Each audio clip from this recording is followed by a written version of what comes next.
Bismillahirrahmanirrahim. Assalamualaikum warahmatullahi wabarakatuh. Alhamdulillahi rabbil alamin. Allahumma fasalli wa sallim ala sayyidina wa nabiyyina wa maulana Muhammadin wa ala alihi wa ashabihi wa azwajihi wa dzurriyyatihi wa man tabi'ahum bi ihsanin ila yaumiddin. Amma ba'du. Mari kita lanjutkan pelajaran kita sampai di mana sudah? Halaman 102. Salat i'adah. Salat i'adah. Apa itu i'adah? Lanjutkan. Salat i'adah dalam kurung mengulangi salat. Salat i'adah itu disunahkan dengan 14 syarat. Pertama, salat itu adalah salat fardu atau salat sunnah yang dianjurkan untuk berjamaah. Dua, salat itu adalah salat tunai, bukan salat qadha. Ya, tunai bukan qadha. Ya, arti tunai itu kita sudah lunas, tidak ada punya hutang, baru kita salat zuhur, kemudian umpama selesai salat zuhur kita mau salat zuhur lagi, boleh. Tapi kalau dulu kita masa-masa jadi preman umpama banyak hutang salat zuhur, lalu kita hari ini salat zuhur, kemudian mau salat zuhur lagi, salat zuhur yang kedua kali itu bukan salat i'adah, bukan mengulang salat namanya, salat qadha jatuhnya. Nah seperti itu. Lanjut. 3, salat fardu yang pertama harus sah. Ya, kalau kita ingin i'adah mengulang salat yang pertama itu mesti sah secara syarat dan rukun sudah sah, baru kita boleh mengulang salat. Kalau tidak sah mana bisa. Lanjut. 4, salat i'adah cuma hanya sekali saja. Sekali saja. Lanjut. 5, niat salat i'adah dengan niat salat fardu. Nah, memang hukumnya sunnah, tapi niatnya ya tetap fardu. Aku salat fardu zuhur. Ya, mengulang sholat itu sunnah, tapi tetap saja niatnya fardu. Karena kan yang diulang itu kan sholat fardu. Kalau yang diulang sholat sunnah seperti sholat taraweh, ya niatnya sholat taraweh. Lanjut. 6, meyakini sholat i'adah itu hukumnya sunnah. Ya, kita yakini sunnah. Kalau kita yakini wajib, berarti sholat yang pertama tadi itu jadi tidak sah. Ya, lanjut. 7, sholat itu semuanya dikerjakan dengan berjamaah. Dari takbiratul ihram sampai salam. Nah, jadi kalau kita i'adah itu boleh, tapi kita tidak boleh tapi syaratnya harus berjamaah semuanya. Lanjut. Dan ini pendapatnya Imam Romli. Itu pendapat Imam Romli. Adapun pendapatnya Imam Ibnu Hajar, beliau membolehkan berjamaah walaupun hanya 1 rakaat, bahkan beliau membolehkan berjamaah walaupun hanya 1 rakaat. Bahkan beliau membolehkan walaupun hanya sepotong dari 1 rakaat. Nah, artinya walaupun masbuk tidak apa-apa kata Imam Ibnu Hajar, tapi kalau Imam Romli dari awal sampai akhir sholatnya mesti berjamaah. Ya intinya kalau mengulang sholat ya berjamaah. Lanjut. 8, sholat itu dikerjakan masih di dalam waktunya walaupun hanya 1 rakaat. Ya, masih dalam waktu sholat zuhur, ya kita mengulangnya di waktu zuhur. Kalau sudah selesai zuhurnya mau sholat asar, tidak bisa lagi mengulang. Ya, lanjut. 9, yang jadi imam wajib niat menjadi imam. Kalau jadi imam, dia wajibnya jadi imam. Lanjut. 10, dia sholat dengan seseorang yang dibolehkan baginya untuk mengerjakan sholat i'adah. Kalau seandainya dia berjamaah dengan orang yang seperti orang sholat yang sholatnya itu tidak sempurna, contohnya seperti ada orang bertayamum tapi tayamumnya wajib mengulang. Seperti umpama ada orang yang tidak beristinja ketika dia buang hajat, tidak istinja. kemudian dia tidak mendapatkan air, maka dia beristinja dengan tisu. Maka orang ini kalau dia mau tayamum sah, tapi dia wajib mengulang sholat nanti kalau sudah dapat air. Itu panjang masalahnya ya. Intinya kalau kita ingin menjadikan seseorang imam, maka orang ini harus sempurnalah semua syarat-syarat sholatnya. Lanjut. 11. Sholatnya itu menghasilkan pahala sholat berjamaah, bukan sholat yang tidak bisa menghasilkan pahala berjamaah. Ya, jadi sholatnya yang ada jamaahnya seperti ya sholat fardu, kemudian ya seperti sholat sunnah yang berjamaah, taraweh umpamanya. Nah, itu kan berjamaah tuh. Idul Fitri, Idul Adha boleh saja. Kalau ada orang mau sholat Idul Fitri 2 kali boleh nggak? Ya boleh aja. Ya, ada tahun berapa waktu itu ya? Sholat idnya 2 kali dan hampir tiap tahun ada aja perbedaan pendapat. Nah jadi ada tahun mana zaman siapa gitu, presiden siapa. Jadi hari ini pemerintah tidak menetapkan hari ini hari raya, pemerintah besok. Tapi banyak sekali yang mengatakan hari ini hari raya. Jadi banyak akhirnya hari ini yang repotnya jadwal khotib ini sudah terjadwal besok. Makanya sedangkan si ustadz ini memahami bahwa hari ini adalah hari raya. Dia meyakini hari raya karena dia ahli hisab dan sebagainya. Akhirnya dia berbuka hari ini. Berbuka hari ini, salat hari ini, kemudian besok salat lagi. ya boleh aja. Artinya salatnya sah-sah saja gitu ya, tidak ada masalah. Cuman yang besok itu disebut namanya mengulang sholat lah bahasa kitanya. Lanjut. Seperti sholat di belakang yang imamnya itu adalah orang yang fasik atau dia sholat menyendiri dari shaf. Lanjut aja. 12. Bukan sholat sayyidatul khauf. Syiddatul khauf. Syiddatul khauf. Sholat karena mencekam. Itu apa tulisannya? Syiddatul khauf kan ya? Iya. Mencekam. Peperangan memang. Orang lagi perang tembak-tembakan, dia mementingkan sholat diulang lagi. Aku mau sholat lagi nah. Padahal sudah sholat zuhur, kemudian mau sholat zuhur lagi, habis ditembak orang. Ya. Nah, kalau sholat khauf tidak perlu mengulang sholat. Lanjut. 13. Dia mengerjakan sholat i'adah itu bukan karena keinginan keluar dari perbedaan pendapat, tapi kalau dia mengerjakan itu karena ingin keluar dari perbedaan pendapat, maka dia disunahkan untuk mengerjakan sholat i'adah itu walaupun dia sholat hanya sendirian. Karena ada sebagian yang tidak sependapat kan ya. Ya intinya mengulang sholat saja. Lanjut. 14. Bukan sholat jenazah. Nah, sholat jenazah, ulama mengatakan sholat jenazah itu tidak usah diulang. Jadi kalau kita sudah sholat jenazah, kita tidak perlu mengulang sholat jenazah lagi. Nah, kita umpama sudah nyolatkan di rumah sholat jenazah, kemudian mayat itu dibawa lagi ke masjid umpama, kita sebenarnya tidak usah sholat lagi. Yang sudah sholat di rumah tidak perlu sholat lagi. Ya, yang sholat jenazah siapa? Yang belum sholat.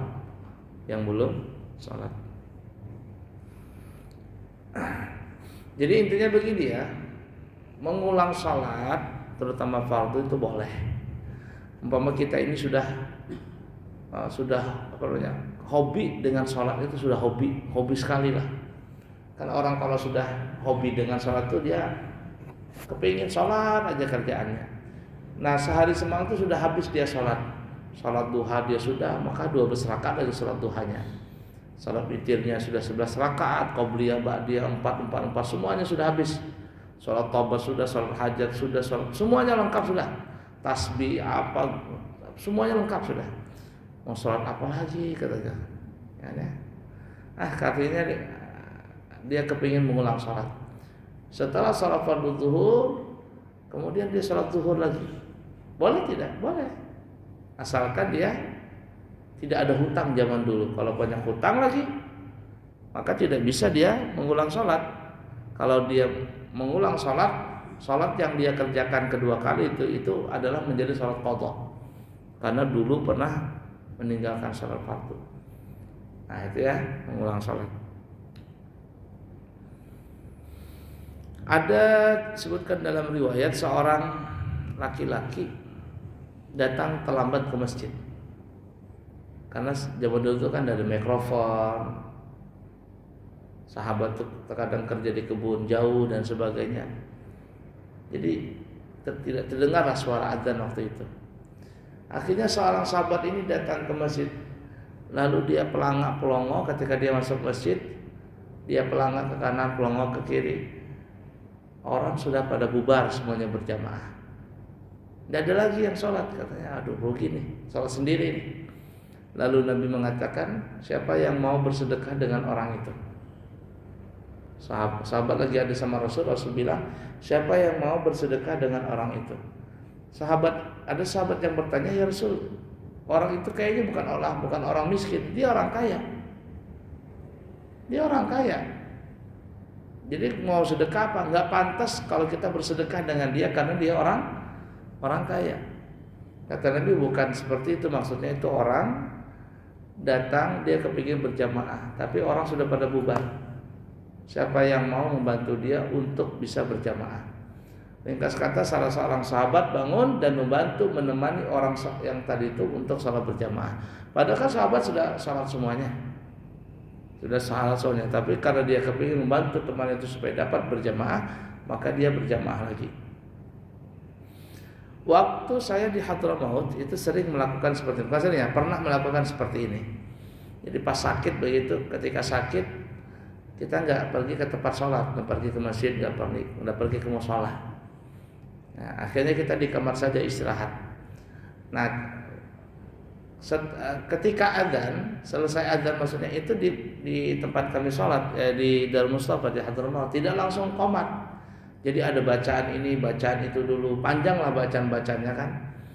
Nah jadi kalau sakit saya ada teman Afrika katanya, Salimah ya awalan, ayo kita sholat dengan saya sebentar kata saya, temanin saya berjamaah.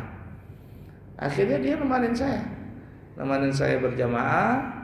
Kemudian selesai sholat berjamaah dengan saya supaya dapat jamaah di kamar saya. Habis itu dia pergi lagi. Untuk sholat, selesai sholat pergi lagi dia ke masjid atau ke mushola untuk sholat kembali. Begitu juga sebaliknya, kalau dia sakit atau siapa yang sakit kita saling bantu membantu. Nah selesai kita sholat kita berangkat lagi ke mushola. Untuk apa? Untuk melaksanakan sholat iadah itu namanya. Nah yang begitu boleh hukumnya, tidak ada masalah. Udah dipaham kira-kira ya? Kadang saya pernah sama istri itu ya, waktu di jalan begitu kan ya, selesai ceramah atau apa begitu, saya bilang sama istri, kalau saya sempat WA atau zaman dulu WA ya, sekarang udah lagi WA ya. Apa dulu kan SMS, sekarang nggak apa lagi SMS, WA aja. Kalau dulu SMS yang laku. Bilang aku sholat di rumah. Terkadang dia nggak baca itu SMS tadi. Selesai dia sholat baru dia baca. Wah sudah selesai katanya sholat. Sampai di rumah. Akhirnya kan dalam perjalanan saya bilang sama istri, sudahkah sholat? Sudah, kan tadi ada SMS. Sudah selesai sholat baru tuh baca SMS-nya. Ya sudah, kata saya, sholat lagi sama saya. Nah temanin aku sholat. Jadi akhirnya dia nemenin lagi saya sholat kedua kali. Boleh aja, tidak ada masalah seperti itu. Bahkan bagus ya, supaya kita dapat jamaah dan yang sholat ini pun gak rugi, dia dapat pahala juga. Udah dipaham kira-kira ya? Mengulang sholat itu beberapa sahabat pernah melakukannya. Baik. Itu kalau orang sudah kebanyakan sholat ya, jadi mau sholat apa lagi? Orang yang sudah candu dengan sholat itu ya tadi, apapun dia kepingin sholat terus. Ala kulli hal. Ada pertanyaan dulu? Gak ada ya? Baik, lanjut. Salat musafir. Nah, sekarang kita masuk salat yang baru. Judul salat yang baru disebut salatul safar. Salatul safar atau salat ketika bermusafir. Nah, intinya dalam salat musafir ini adalah membicarakan tentang salat qashar dan salat jamaah. Perhatikan dulu ya sebelum kita masuk pembahasan. Kalau kita musafir, kita tetap wajib untuk melaksanakan sholat fardu yang 5 waktu itu. Dan dalam pelaksanaan sholat fardu itu kita boleh memilih melaksanakan sholat fardu itu dengan beberapa cara. Yang pertama, kita sholat di waktunya masing-masing tanpa dikosor, tanpa dijamak. Jadi sampai sholat zuhur, kita sholat zuhur 4 rakaat. Kemudian kita jalan lagi sampai waktu asar, kita sholat asar lagi 4 rakaat. Sampai maghrib kita jalan lagi sampai di waktu maghrib, kita sholat maghrib 3 rakaat. Jalan lagi sampai waktu isya, kita sholat isya 4 rakaat.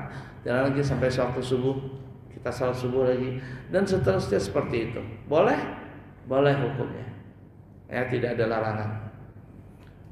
Nah, yang kedua, sholat yang mengqashar saja tanpa dijamak. Dikosor saja tanpa dijamak. Kita sampai waktu sholat zuhur, kita sholat zuhur cuman qashar 2 rakaat. Setelah itu salam, kemudian kita jalan lagi, terus jalan sampai waktu asar. Kita sholat asar 2 rakaat saja dikosor. Kemudian jalan lagi sampai waktu maghrib, kita sholat maghrib 3 rakaat. Maghrib tidak bisa dikosor. Kalau dikosor ya jadi 1,5. Itu nggak bisa ya. Nah, tetap 3. Kemudian jalan lagi sampai waktu isya, kita sholat isya 2 rakaat. Kemudian sholat subuh lagi dan seterusnya seperti itu. Itu namanya sholat qashar saja tanpa dijamak. Mudah dipaham? Kemudian yang ketiga, sholat menjamak takdim saja. Jamak takdim saja. Kita sampai zuhur, kita kerjakan sholat zuhur 4 rakaat, kemudian kita salam, lalu selesai itu kita sholat asar 4 rakaat. Ini namanya sholat jamak takdim saja tanpa dikosor. Kemudian kita jalan lagi sampai maghrib, kita salat maghrib 3 rakaat, lalu sholat isya 4 rakaat jamak takdim. Ini namanya sholat jamak takdim saja tanpa dikosor. Kemudian kita sholat subuh, ya sholat subuh di tempatnya masing-masing, karena subuh tidak bisa dijamak, tidak bisa digabung dengan duha. Jamak itu bahasanya digabung ya. Nah, yang bisa digabung itu adalah zuhur dengan asar sepasang ini, kemudian zuhur, kemudian maghrib dengan isya sepasang juga. Sedangkan subuh nggak ada pasangannya. Jangan dipasangkannya dengan salat duha, nggak bisa. Nah, seperti itu ya. Ini namanya salat jamak takdim saja. Kemudian yang keempat, atau kita melaksanakan salat jamak takhir saja tanpa dikosor. Masuk zuhur kita nggak salat zuhur, tetap jalan. Cuma dalam hati ketika waktu zuhur masuk, kita niat dalam hati, aku niat salat zuhur jamak takhir. Nah, gitu ya. Sampai waktu asar, lalu kita melaksanakan salat asar 4 rakaat, salat zuhur 4 rakaat. Atau kita mau zuhur duluan lalu asar juga boleh. Tapi semuanya 4 rakaat. Ini yang disebut namanya salat jamak takhir saja. Kemudian sampai waktu maghrib kita tidak salat, lalu kita melaksanakan sholat maghrib di isya 3 rakaat dan sholat isya 4 rakaat. Ini namanya sholat jamak takhir saja tanpa dikosor. Atau yang kelima adalah sholat qashar jamak takdim. Ini yang sering kita lakukan. Sudah dikosor dijamak lagi ya. Sampai zuhur kita sholat zuhur 2 rakaat, lalu salam, lalu sholat asar lagi 2 rakaat, langsung salam. Ini namanya sholat qashar jamak takdim. Nah, begitu juga nanti maghrib dan isya, maghribnya 3, isyanya 2. Qashar jamak takdim. Nah, kemudian yang keenam adalah sholat qashar jamak takhir. Zuhur tidak dikerjakan di waktu zuhur, tapi digabungkan ke sholat asar. Zuhurnya 2 rakaat, asarnya 2 rakaat. Namanya sholat qashar jamak takhir. Maghrib begitu juga, kita tidak salat maghrib, maghribnya dipindah ke isya, maghrib 3, isya 2. Ini disebut namanya sholat qashar jamak takhir. Sedangkan subuh ya tetap di waktunya masing-masing, tetap 2 rakaat dan dikerjakan di waktunya masing-masing. Mudah dipaham dulu di sini. Sebelum lanjut, ada pertanyaan?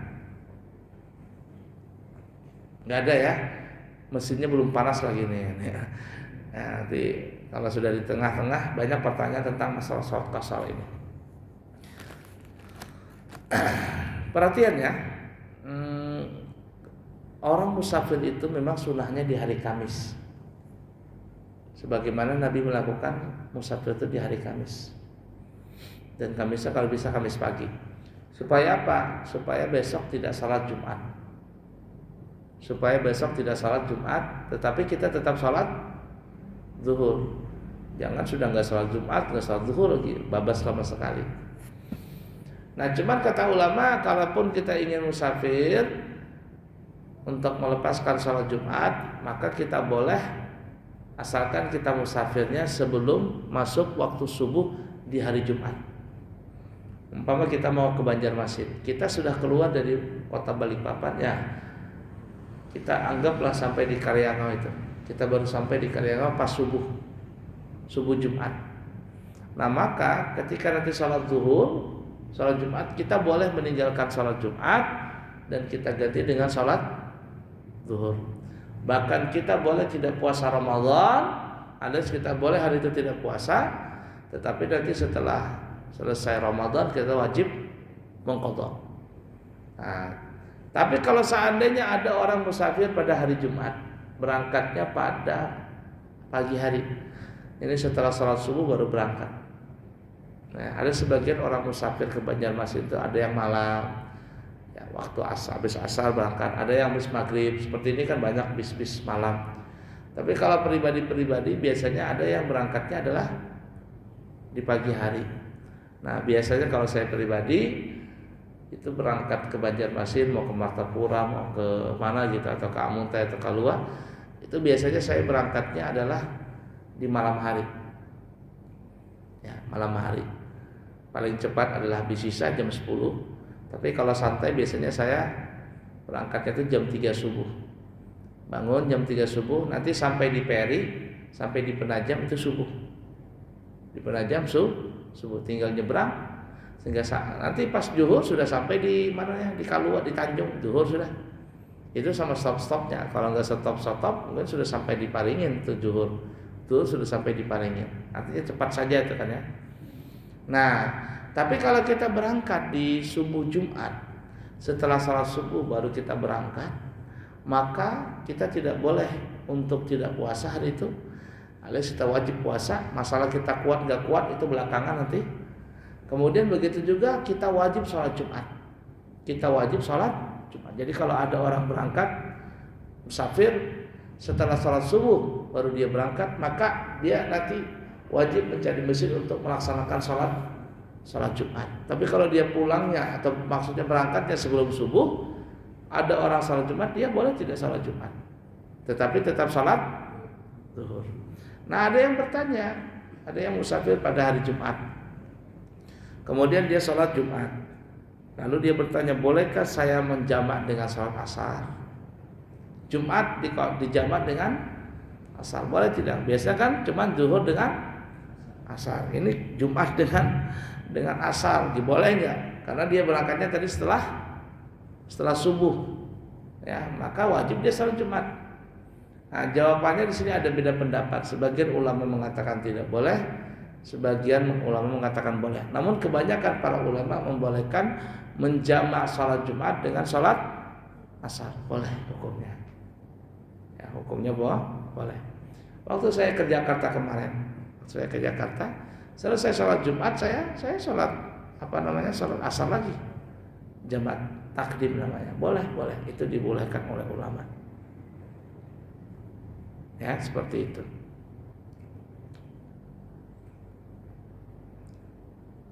Baik. Ada pertanyaan dulu sebelum lanjut? Ada ya, aman ya. Nah, jadi kalau kita musafir, kita boleh mengerjakan salat fardu itu dengan salah satu 6 cara yang kita sebutkan tadi. Kalau misalkan sholat zuhurnya itu lengkap 4 rakaat, rasanya 2 rakaat. Ini yang saya mau bicarakan. Baru tadi mau bicarakan ini. Ada juga masalah begini ya, ada juga masalah kita ikut berjamaah dengan orang kampung sholat zuhurnya 4 rakaat. Dan itu sering saya lakukan baik sendiri atau berjamaah sama teman-teman. Saya bilang kita sholat zuhur ikut sama orang kampung. Nah, kita sholat zuhurnya 4 rakaat, tapi kita niat jamaah takdim, jamaah takdim. Kemarin saya ke Banjar bulan yang lalu, ke tempatnya pesantrennya Guru Bahid. pesantren apa namanya, Muhibbin atau apa namanya, di Guru Bait situ. Waktu sholat zuhur kita ikut jamaah dengan santri sholat zuhur. Nah setelah sholat zuhur saya bilang sama Haji Taufik, di kita sholat asar ya, qashar saja. Akhirnya kita sholat asar, qashar jamaah takdim. Jadi zuhurnya 4 rakaat sempurna, asarnya qashar. Boleh? Boleh, nggak ada masalah. Udah paham? Hah? Asarnya 2. Kalau zuhur nggak boleh 2. Kenapa? Karena kita berjamaah dengan orang kampung. Nanti kita akan bahas syarat daripada orang yang mengqashar sholat itu adalah dia berjamaah dengan imam yang imamnya juga qashar. Tapi kalau imamnya sholatnya 4 rakaat, kita mau qashar nggak boleh. Kita wajib sempurna. Tapi sebaliknya boleh, imamnya qashar, makmumnya sempurna, boleh. Ini yang sering dilakukan sama Habib Umar. Kalau beliau datang ke Indonesia, para jamaah memaksa beliau untuk jadi imam. Kata Habib Umar, "Banusalli qasran." Kata Habib Umar, kami akan sholat qashar 2 rakaat. Ba'da tamam, setelah kami sholat, kata Habib Umar, fal yutim ahadukum sholatahu, maka sempurnakanlah kalian rakaat kalian. Jadi selesai Habib Umar assalamualaikum, maka jamaah ini menambah 2 rakaat. Jadi seakan-akan seperti sholat masbuk. Nah jadi kalau imamnya qashar, makmumnya sempurna, boleh. Tapi kalau makmumnya sempurna, imamnya qashar, tidak boleh makmum qashar. Jadi makmum tetap wajib mengikuti 4 rakaat. Tapi kalau sebaliknya, imamnya qashar 2 rakaat, makmumnya sempurna, boleh. Nah ketika imam salam, assalamualaikum, maka makmum menambah 2 rakaat lagi. Intinya statusnya itu seperti sholat masbuk. Siapa? Si makmum ini. Mudah dipaham kira-kira? Masih ada waktu? Baik. Ada pertanyaan dulu sebelum lanjut? Sebelum lanjut ada pertanyaan? Enggak ada ya? Nah, nanti banyak syarat-syaratnya ya. Termasuk salah satu syaratnya itu nanti kalau kita musafir, itu musafir yang wajib. Seperti berangkat haji ya. Seperti kita berangkat umrah pertama kali. Seperti menuntut ilmu agama yang wajib, masalah wudu, masalah apa begitu. Kita musafir, kita wajib itu namanya musafir wajib. Atau musafir yang sunnah. Musafir sunnah itu seperti kita mau silaturahim, termasuk mudik lebaran, itu sunnah, karena kita ingin silaturahim. Kemudian musafir yang mubah seperti kita mau berdagang, beli modal ke Jakarta, ke Samarinda. Orang kan kalau orang jualan pakaian tuh ya berangkat ke Samarinda, ambil barang sambil kemudian kembali. Tapi sekarang kasihan yang jualan baju itu, kalau udah kuat-kuat modal, udah kuat-kuat pelanggan, bisa gulung tikar. Kenapa? Karena kalah dengan orang jualan online. Online kan jualan gitu. Kadang siaran langsung begitu, yang nonton sampai 1.000 orang, 2.000 orang. Ada yang nyangkut tuh. Kalau 1.000 orang yang nonton, rasa-rasanya masa nggak ada yang nyangkut satupun. Tapi kalau yang nonton cuma 1-2 orang ya untung-untungan kalau ada yang beli. Tapi kalau 1.000 orang biasanya ada tuh yang nanya ini nanya itu. Lebih gampang orang yang jualan di media sosial daripada orang jual di toko. Kalau di media sosial sudah nggak ada pajak, nggak ada apa-apa, santai di rumah, ya. Dan nyewa toko, nggak beli listrik, nggak beli air, beli pulsa datanya. Nah banyak orang yang jualan tuh kalah saingan sama orang yang jual online tadi. Nah jadi apa tadi yang saya ceritakan? Tadi di mana? Musafir yang sunnah, ya. Musafir yang sunnah itu adalah seperti silaturahim. Musafir mubah contohnya adalah seperti berdagang. Nah semua hukum ini, musafir wajib, musafir sunnah, musafir mubah, kita boleh yang namanya mengqashar dan menjamak.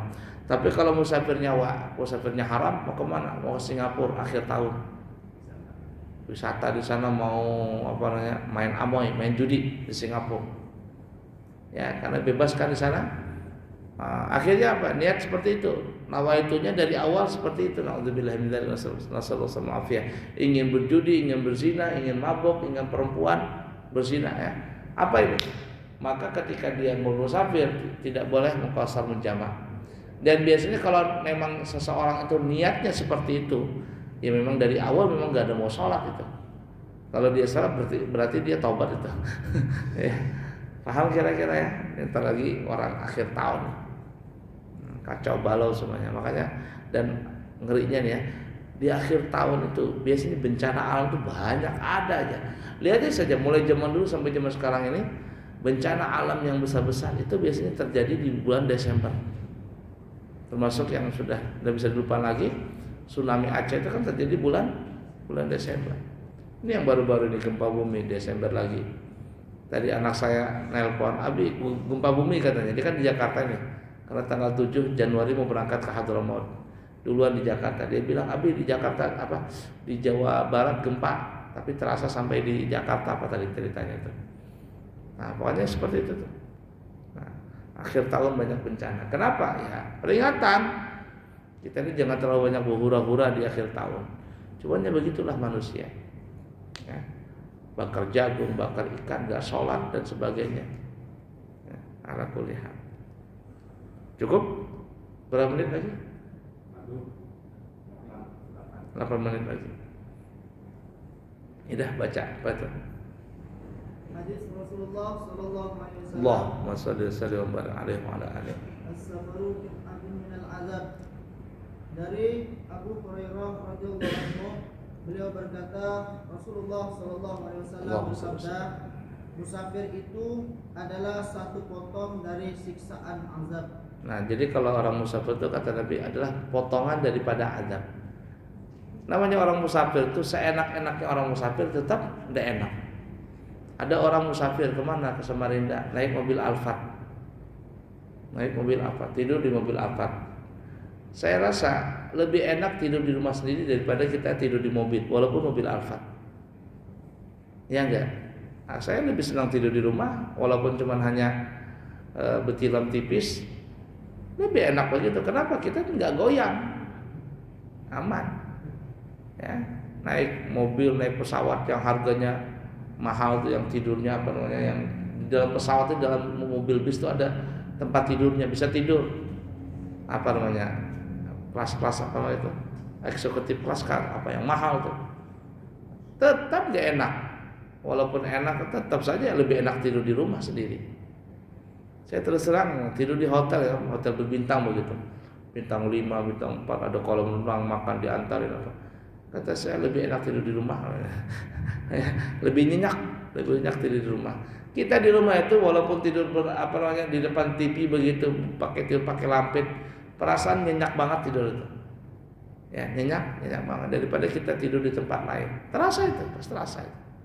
Nah, oleh karena itu bagaimanapun enaknya musafir, tetap itu seenak-enaknya musafir tetap nggak enak. Kenapa? Karena Nabi mengatakan as-safaru qit'atun minal adab. Musafir itu adalah potongan daripada siksaan. Ya, tersiksa kita kalau musafir itu. Ya, saya kemarin ke Turki, ke Mekah, naik pesawat Turki. Pesawatnya mantap, besar. Setiap bangku ada TV-nya layarnya besar.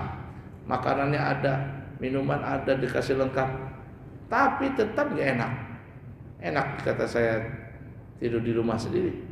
12 jam perjalanan, bukan 12 jam, 14 jam dari Jakarta itu menuju ke Turki, 14 jam. Capek banget, 12 sampai 14 jam itu capek kita. Ala kuliah, jadi kebangun, tidur lagi, bangun lagi, tidur lagi. Gak enak. Ala kuliah seperti itu. Baik, cukup dulu ya. Nanti kita sambung lagi insya Allah. Subhanakallahumma wa bihamdika asyhadu an la ilaha illa anta astaghfiruka wa atubu ilaik. Wa akhiru kalam. Wassalamualaikum warahmatullahi wabarakatuh.